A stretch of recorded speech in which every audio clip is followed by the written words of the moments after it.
ci nga xam ne ñoo nekk le comité RSE Sénégal nga xam ne at bu jot dañuy dajale ñëpp ñi nga xam ne ñooy saytu ñi nga xam ne mooy RSE mooy maanaam entreprise bi ni muy liggéeyee ban impact lay am ci gox yi mu dëkk ak goxaan bi mais tamit ci koom-koomu réew ma wala gox ba mu nekk.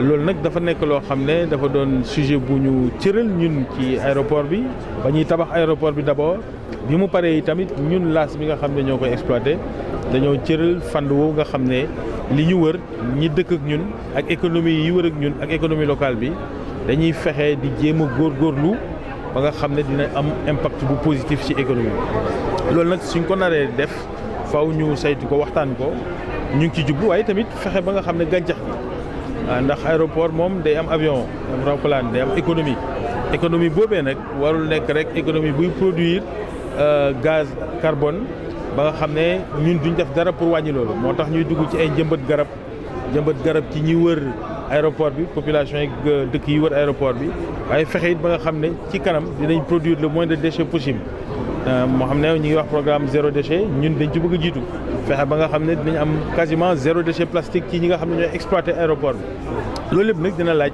ñu ànd ceeg ñi nga xam ne ñooy comité RSE Sénégal ñu jox ñu ay objectifs ñu signé charte ak ñoom ñu mun di ko suivre ba nga xam ne dinañ tegu ci yoon bi nga xam ne moom la ñu war a toog suñu bëggee doon loolee nga xam ne moom la ñuy wooyee société ou entreprise responsable entreprise bu xam nan lay sóoraale ëllëg ci doxalinam ak nan lay sóoraale gàncax gi ak environnement am ci doxalinam. ba tax na nag tey ñi fi indi yëpp nag wax dëgg yàlla ay kilifa lañ ambassadeur du Canada bi mi ngi fi woon ki nga xam ne mooy Ali Haïdar mi ngi fi woon ak ñu bëri daal ñoo xam ne patronat bi ñu xooli tamit ni ñuy def ba entreprise du Sénégal yi ñu leen boole ci waxtaan bi ndax koom-koom bi koom-koomu Sénégal la d'abord. Philippe Barry, le président fondateur de l'initiative RSE Sénégal. C'est un document important pour bien entendu la promotion de la RSE dans le pays, mais également pour les entreprises, pour le management de leur entreprise. Donc c'est un document qui donne 7 lignes directrices et donc qui invite les entreprises dans leur système de management à s'orienter d'abord sur la question de l'éthique et de la gouvernance. Comment améliorer les comportements dans l'entreprise, mais également dans la société avec les parties prenantes des entreprises. Le deuxième engagement que ces entreprises prennent en signant cette charte, c'est la question environnementale. Et donc là, nous sommes aujourd'hui au niveau de l'AS, de l'aéroport, qui a pris cet engagement d'aller vers une certification de réduction de son émission de carbone. C'est donc là un bon exemple de cet engagement sur l'environnement. Le troisième engagement concerne le content local. Comment au niveau des entreprises, on peut et on doit privilégier ce qu'on appelle les achats locaux qui permettent de faire du développement économique local et national. Quatrième et cinquième engagement, c'est ce qu'on appelle le social interne dans l'entreprise, de s'assurer que nous sommes conformes à la sécurité et la santé au travail, que l'entreprise a un plan de formation où elle intègre bien entendu la dimension jeunesse, c'est-à-dire comment dans les compétences on peut également recruter des jeunes diplômés sénégalais. Le sixième engagement concerne l'engagement communautaire des entreprises, pas sous forme que de mécénat ou de philanthropie, mais surtout comment faire des projets de développement qui répondent aux objectifs de développement durable. Et enfin, le dernier engagement, et qui est certainement le plus important, c'est le reporting RSE, c'est la transparence, c'est le rendre compte. Comment les entreprises doivent périodiquement dialoguer avec leurs parties prenantes internes et externes pour dire ce qu'elles font en matière de responsabilité sociétale d'entreprise. Alors, c'est des questions que l'on me pose très souvent. Cela fait un peu plus de 10 ans maintenant que je m'occupe de RSE dans le pays. J'ai des motifs de satisfaction parce que le Sénégal est le seul pays en Afrique francophone subsaharienne à avoir un dispositif de promotion de la RSE. Par contre, j'émets encore beaucoup de limites par rapport au nombre d'entreprises qui intègrent cette RSE stratégique. Encore une fois, et j'aurais à l'expliquer aujourd'hui, la RSE répond avant tout à des principes et à une norme. Cette norme-là, c'est qu'il faut dialoguer avec les parties prenantes. Et peu d'entreprises dialoguent en fait avec les parties prenantes. Les entreprises sont encore trop repliées sur elles-mêmes. Et donc c'est tout l'effort que nous devons faire avec le patronat sénégalais, des partenaires comme l'ambassade du Canada et des entreprises qui sont engagées dans cette promotion de la RSE, d'amener à cette RSE stratégique et que l'on arrête de faire juste ce qu'on appelle du greenwashing ou juste des actions ponctuelles d'engagement communautaire. Alors, quand vous faites du développement durable, il faut y aller par étapes. Aujourd'hui, vous avez des entreprises qui ont signé un document pour aller vers cette RSE stratégique. Vous avez des entreprises, malheureusement elles ne sont pas suffisamment nombreuses, qui ont une stratégie de dialogue parties prenantes. Si vous prenez des entreprises comme Sonatel, aujourd'hui, toute l'année, elles dialoguent avec des parties prenantes. Vous avez également des entreprises qui ont, depuis un an ou 2 ans, un plan d'action RSE qui a été bâti sur la base d'un dialogue parties prenantes.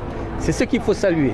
Malheureusement, c'est encore trop insignifiant. Si vous me dites combien d'entreprises sont aujourd'hui engagées dans cette dynamique-là, je vous dirais au Sénégal peut-être une dizaine d'entreprises. Et c'est très insuffisant. Et au-delà des grandes entreprises, il faut que les PME également soient dans cette dynamique-là. Et c'est l'objet de ce forum, d'amener également, d'échanger pour voir comment les PME locales peuvent intégrer de manière stratégique la RSE pour bien entendu accéder aux grandes entreprises.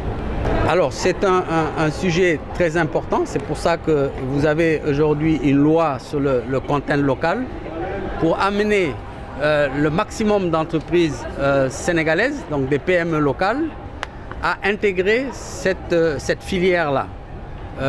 Malheureusement, jusqu'à présent, il n'y en a pas suffisamment. Et je crois qu'avec la loi qui vient d'être publiée et les mesures d'accompagnement qui vont être adoptées, c'est à ce moment-là, et la RSE justement, parce qu'il ne s'agit pas que d'amener des entreprises qui soient que sur la performance économique et sociale, mais il faut également que ces PME sénégalaises intègrent la dimension environnementale et sociétale. Donc, je pense que les choses sont en train de se faire, notamment avec cette loi-là sur le content local. Sébastien Beaulieu, l'ambassadeur du Canada.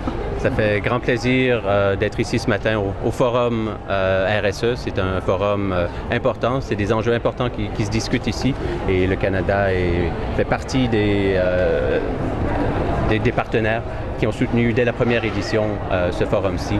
C'est un enjeu avec lequel on travaille en étroite collaboration avec le gouvernement, mais aussi avec les entreprises canadiennes présentes sur le territoire qui ont signé la charte, et je salue Teranga et IAMGOLD pour avoir adhéré à cette charte-là.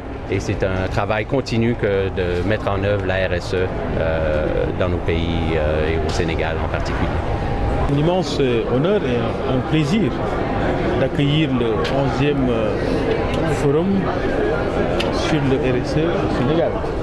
Donc nous avons vraiment remercié infiniment le président et son équipe d'avoir bien voulu accepter de tenir ce 11e forum au cœur de l'AIBD. Vous savez, l'aéroport international Blaise Diagne a été bâti dès le départ dans une conscience de son impact sur son environnement.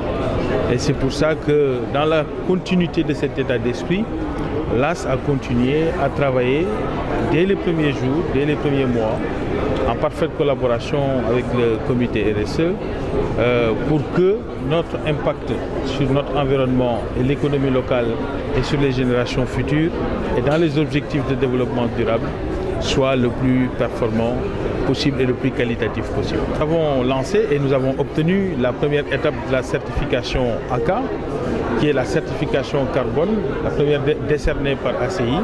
Donc nous avons franchi la première étape. Il y a tout un programme qu'on est en train de suivre pour avoir justement la certification carbone. Puisqu'il est vrai que dans une société de la mobilité, voire même du nomadisme, l'avion et les aéroports ont un impact sur l'environnement. Nous devons aussi travailler à aller dans le sens de cette neutralité carbone au niveau de l'AIBD. Nous avons pris des engagements auprès de nos partenaires et nous sommes sur le chemin et nous avons confiance que nous allons atteindre le bout du processus de la certification ACA, donc qui est la certification carbone d'ici peu.